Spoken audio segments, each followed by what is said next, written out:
오늘 우리는 만져주심이라는 제목으로 주님의 만져주심, 하나님의 만져주시는 그 은혜를 본문을 통하여 함께 나누어 보고자 합니다. 예수님은 말씀을 증거하실 때에 당시에 연예인만큼이나 인기가 많은 분이었습니다. 예수님의 말씀을 전할 때에 무수히 많은 사람들이 그 말씀을 듣고 또 따르기도 했습니다. 오늘 본문에는 사람들 가운데에 자기 어린 아기들을 데리고 예수님을 찾아가는 모습이 나타납니다. 당시에 랍비나 존경하는 사람을 찾아서 그에게 안수를 받고 축복받는 그러한 관습 모습이 있었습니다. 그런데 그 어린 아기를 데리고 온 그 부모를 제지하는 손길이 있었는데 제자들이었습니다. 제자들이 그 모습을 만류하고 또 꾸짖기까지 했습니다. 오늘 본문에는 나타나지 않지만 동일 사건을 기록한 마태복음 10장 14절에서는 예수님이 그 만류하는 제자들의 모습을 보고서 분이 여기거늘이라고 나타나 있습니다. 예수님이 이 땅에 오신 목적은 잃은 양 하나를 찾아서 오신 긍휼의 마음, 애타는 마음인데 그 소중한 아기를 만류하는 제자들의 모습 가운데 매우 분노하였다라는 것입니다. 그 모습을 바라보면서 분통함을 금하지 아니한 예수님의 안타까운 마음을 바라볼 수 있습니다. 본문 16절 말씀에는 구체적인 그 말씀이 나타나는데요. 예수께서 그 어린 아이들을 불러 가까이 하시고 이르시되 어린 아이들이 내게 오는 것을 용납하고 금하지 말라. 하나님의 나라가 이런 자의 것이니라. 여기서 용납하고라는 것은 당장 그 행위를 금지해라라는 부정형의 과거 명령형입니다. 지금 너희들이 그 어린 아기들을 막는 그 행위를 금하라. 그리고 여기서 금하지 말라라는 그러한 단어는 지금 현재에 그리고 앞으로도 계속 반복적으로 이어지는 현재 명령형입니다. 지금만 금하지 말는 것이 아니라 앞으로도 너희가 이 같은 상황이 발생이 될 때에 지속적으로 계속적으로 금하면 안 된다라는 촉구의 명령을 지니고 있습니다. 다시 말하면 용납하고 금하지 말라. 너희의 지금 하는 행위는 잘못된 것이다. 앞으로는 반복하지 말라라는 의미가 담겨져 있습니다. 예수님은 17절에서 이어서 하나님의 나라에 대하여 말합니다. 하나님 나라에 들어갈 조건이 있는 어린 아이입니다. 우리 17절 말씀을 함께 봉독하겠습니다. 누구든지 하나님의 나라를 어린 아이와 같이 받아들이지 않는 자는 결단코 거기 들어가지 못하리라 하시니라. 아멘. 하나님의 나라는 바로 예수님이 이 땅에 오신 목적입니다. 하나님의 나라는 예수님이 선포하시고 가르치시는 하나님의 뜻이 이루어지는 곳입니다. 그만큼 하나님의 나라는 우리 인간에게 그리고 하나님 스스로에게 예수님에게 소중하고 중요한 장소인 것입니다. 그 하나님의 나라에 들어갈 수 있는 자격이 있는 존재가 있는데 그것이 바로 어린 아이라는 것입니다. 어린 아이와 같이 하나님의 나라를 받드는 자, 그 자가 하나님의 나라에 들어갈 수 있다라고 매우 중요한 말씀을 선포하고 있습니다. 그런데 그 당시에 이스라엘 백성들이 생각하는 하나님의 나라는 예수님이 지금 말씀하신 나라와 달랐습니다.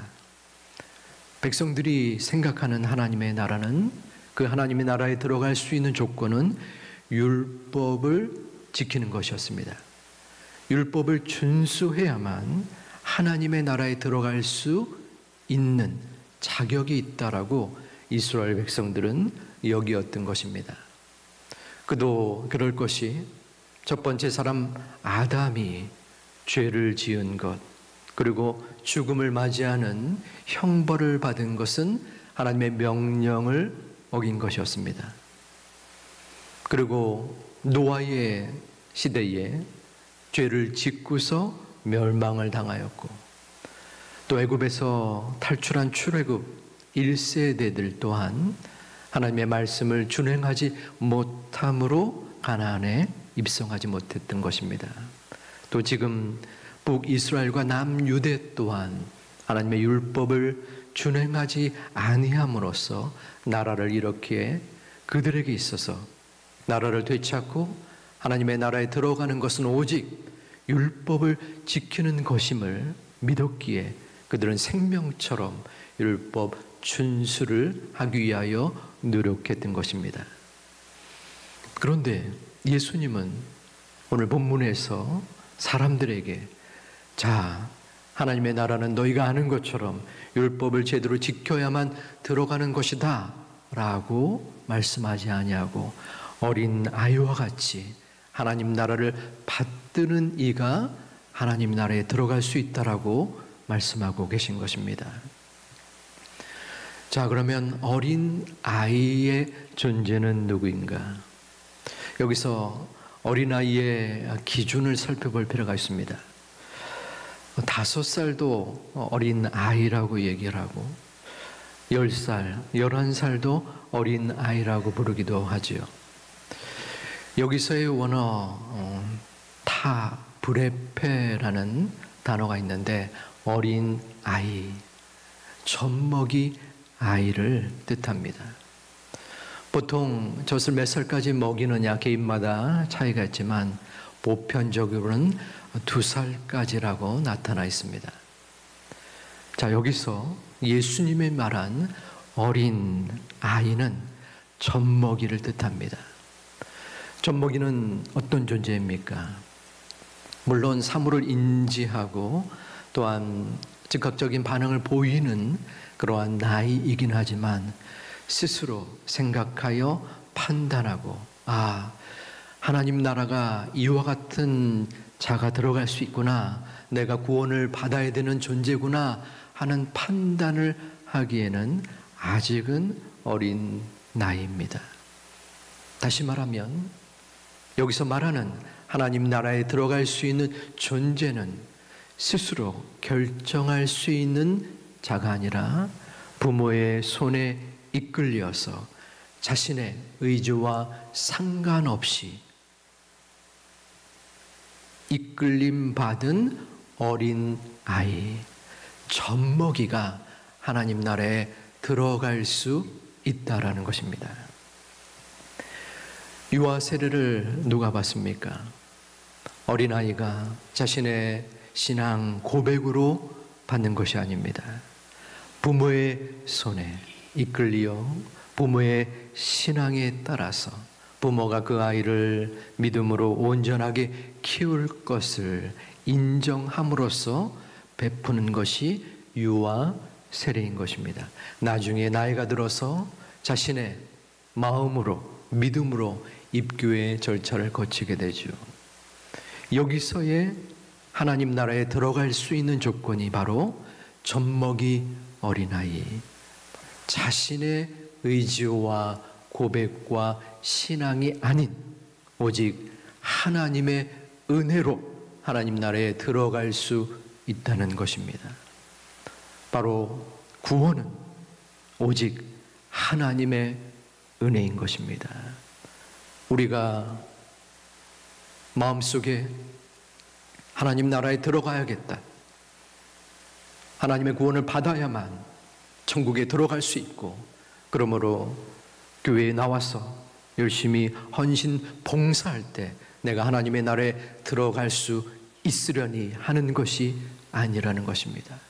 오직 하나님께서 우리의 생각과 판단과 노력과 상관없이 우리를 하나님의 은혜로 이 자리까지 불러주신 것이 바로 하나님 나라의 은혜입니다. 고린도전서 15장 10절에서 사도 바울은 나의 나된 것은 하나님의 은혜임을 고백하고 있습니다. 우리 고린도전서 15장 10절 말씀 같이 한번 봉독하겠습니다.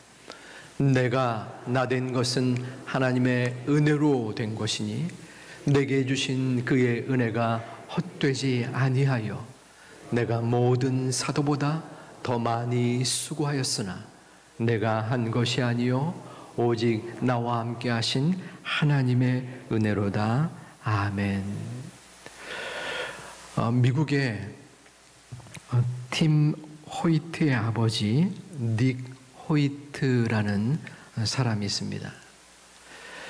이 자녀는 출생 과정에서 탯줄이 목에 감김으로 말미암아 전신마비와 경령성 뇌성마비로 태어나게 되었습니다. 그런데 이 아이가 자라나면 과정 속에서요 15살이 될 때에 자선 달리기를 참가하고 싶다라는 그 요청을 아버지에게 했습니다. 바로 저처럼 휠체어에 실림을 당해서 마라톤을 하고 싶다는 것이죠. 아버지는 아들의 그 소원을 거절할 수 없기에 그 대회에 참여했습니다. 끝에서 두 번째의 결과를 얻었습니다. 그런데 그 아들이 그 마라톤을 마치고 휠체어에 타고 달리는 동안에 내 마음에 자신의 장애가 없는 것처럼 느껴졌다라는 이야기를 합니다. 아버지는 마음의 결심을 하고 또 여러 가지 노력 가운데에 그 아이를 태우고 1977년부터 2016년까지 40년 동안 마라톤 대회에 72회 그리고 트라이애슬론이라는 대회가 있습니다. 마라톤, 사이클, 자전거 경주 그리고 수영 이 세 가지를 함께 경주하는 그 대회에 275회 그래서 모든 대회를 1130회 대회를 완주하는 40년 동안의 시간을 보낸 참으로 많은 이들에게 귀감이 되고 도전이 되고 감동이 되는 그러한 딕 호이트의 일화가 있습니다. 자, 이 아이는 그 무수히 많은 대회를 참가했고 또 완주했습니다. 많은 사람들의 환호성을 받기도 했습니다. 마음에 그 대회에 참여하여 또 완주했다는 자부심을 갖기도 했습니다. 본인의 노력과 의지였습니까? 아니었습니다. 오직 그 아버지가 그 휠체어를 이끌고 그 무수히 많은 세월들 동안 무수히 많은 대회를 참여했고 또 완주했고 결과를 거둔 것입니다. 우리의 구원이 바로 아버지 하나님의 은혜에서 비롯된 것입니다. 결코 내 마음속에 선행과 내 행위의 도덕적 결과로 이루어진 것이 아니라는 것입니다. 내가 교회에서 오랫동안 지내면서 많은 봉사와 헌신을 다함으로 하나님 나라에 들어갈 수 있는 것도 아닌 것입니다. 그러므로 하나님께 우리는 그 은혜에 대한 감사와 내가 구원받은 것에 대한 교만이 있어서는 안 되는 것입니다. 내 삶 속에 주어지는 이 삶 속에서의 은혜가 결코 나의 의지와 노력이 아닌 하나님의 은혜인 것을 다시 한번 감사하는 하나님의 자녀가 되시기를 주님의 이름으로 축원드립니다. 우리는 그 은혜에 대하여 그러면 무엇을 해야 합니까? 어떠한 노력도 할 필요가 없습니까? 그것은 아닙니다. 그 은혜를 향한 첫 출발점은 부모가 그 어린 아이 자녀들을 이끌고 예수님을 찾아간 것이었습니다. 우리 본문 16절 말씀에 예수님께서 그 아이들을 마음속에 받아들이고 또 그 부모들이 찾아간 모습이 나타나 있습니다. 우리 함께 봉독해 보겠습니다. 사람들이 예수께서 만져주심을 바라고 자기 어린 아기를 데리고 오매 제자들이 보고 꾸짖거늘. 사람들이 예수님을 찾은 이유는 만져주심을 바란 것입니다. 예수님께서 나의 어린 아기를 만져주고 안수하고 축복해 주시기를 원했다는 것입니다. 그런데 제자들이 그 모습을 보고 만류하고 꾸짖었습니다. 물론 그 당시의 사회적 분위기가 여인들과 또 어린 아이들의 존재 가치가 너무 미약하여서 왜 예수님을 이렇게 귀찮게 여기느냐 하는 제자들의 만류가 있었습니다. 하지만 또 다른 이유가 제자들에게는 있었습니다. 제자들은 모든 것을 희생했기에 예수님의 곁에 설 수 있는 사람은 오직 자기들 뿐이다 라는 마음속에 생각이 있었습니다. 언젠가 예수님이 이 땅에 왕이 될 때에 한 자리를 차지할 것이라는 차지하고 싶은 욕심과 욕망이 제자들에겐 있었던 것입니다. 예수님을 쫓은 목적과 이유가 그들에게는 존재했습니다. 하지만 그 부모의 마음은 어떠했습니까? 순수하고 또한 단순했습니다. 예수님이 내 아이를 만져주고 안수하고 축복해 주시기를 바라는 마음이었습니다. 그것은 그 마음을 바라본 주님의 마음이기도 했습니다. 이 땅에 내려와서 자신이 선택한 백성을 택하시고 그 백성에게, 그 자녀에게 모든 것을 쏟아 부어 주신 그 예수님의 사랑, 그 사랑에 감격하여 순수한 마음으로 예수님의 만져주심을 구하는 부모의 마음인 것입니다. 우리가 이 땅을 살아갈 동안에 그리고 예수님께 나아올 때에 예수님의 만져주심을 구하게 됩니다. 예수님, 저의 이 아픔과 어려움과 고민과 고충을 만져주시옵소서. 주님은 아시지 않습니까? 내 힘으로는 도저히 할 수 없는 지금의 괴로움과 어려움을 주님은 아시지 않습니까?